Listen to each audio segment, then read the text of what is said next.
आंतरराष्ट्रीय बाजारात कच्च्या इंधनाचे दर कमी झाले असताना त्याचा फायदा जनतेला न देता उलट पेट्रोल डिझेलचे दर वाढवून नागरिकांची आर्थिक लूट केली जात आहे। त्या निषेधार्थ नांदगाव खंडेश्वर येथे काँग्रेसच्या वतीने गुरुवारी आंदोलन करण्यात आले। पेट्रोल आणि डिझेलचे दर 90च्या घरात पोहोचले आहे। महाराष्ट्रातही गेले 3 आठवडे सातत्याने इंधनाची दरवाढ होत आहे। सरकार इंधन दरवाढीत कोणतेही नियंत्रण आणताना दिसत नाही। परिणामी नागरिकांना आर्थिक फटका सहन करावा लागत आहे। पेट्रोल डिझेलचे दर वाढल्याने महागाई वाढत आहे, त्यात सामान्य माणूस होरपळला जात आहे। परिणामी गुरुवारी इंधन दरवाढी विरोधात नांदगाव खंडेश्वर येथे उद्रेक झाला। माजी आमदार वीरेंद्र जगताप यांच्या नेतृत्वात नांदगाव खंडेश्वर तालुका काँग्रेस कमिटी तहसील कार्यालयाच्या प्रांगणात केंद्र शासनाच्या निषेधार्थ धरणे आंदोलन केले। यावेळी पेट्रोल डिझेलचे वाढते दर कमी करण्याकरिता महामाई राष्ट्रपतींनी जातीचे लक्ष घालून सामान्य जनतेला दिलासा द्यावा असे निवेदन तहसीलदार प्रशांत भोसले यांच्या मार्फत राष्ट्रपतींना पाठवण्यात आले। निवेदन देतेवेळी माजी आमदार वीरेंद्र जगताप, तालुका काँग्रेस कमिटी अध्यक्ष दीपक सवई, शहर अध्यक्ष अमोल धावसे, पंचायत समितीच्या सभापती वैशाली रिठे, अक्षय पारसकर, देवीदास सुने यांच्यासह असंख्य कार्यकर्ते उपस्थित होते।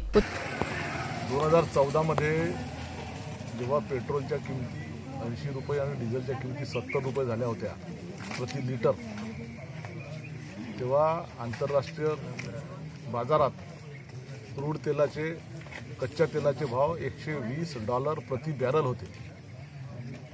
आणि ह्याच स्मृती इराणी, हेच माननीय पंतप्रधान नरेंद्र मोदी, राजनाथ सिंग, प्रकाश जावडेकर हे सगळे भारतीय जनता पक्षाचे नेते मोर्चे काढून, बैलबंडी मोर्चा काढून, स्कूटरचा रिकाम्या स्कूटर पेट्रोलचा मोर्चा काढून देशाला सांगत होते की काँग्रेसवाले नालायक आहे, यांना 35 रुपये लिटरनं पेट्रोल द्यायला पाहिजे आणि 25 रुपये लिटरनं डिझेल द्यायला पाहिजे।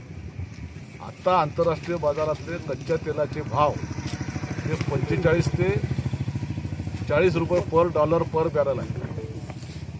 असं असताना आज मात्र पेट्रोल डिझेलचे भाव 80 रुपये डिझेल आणि 90 रुपये पेट्रोलचे झालेले आहे।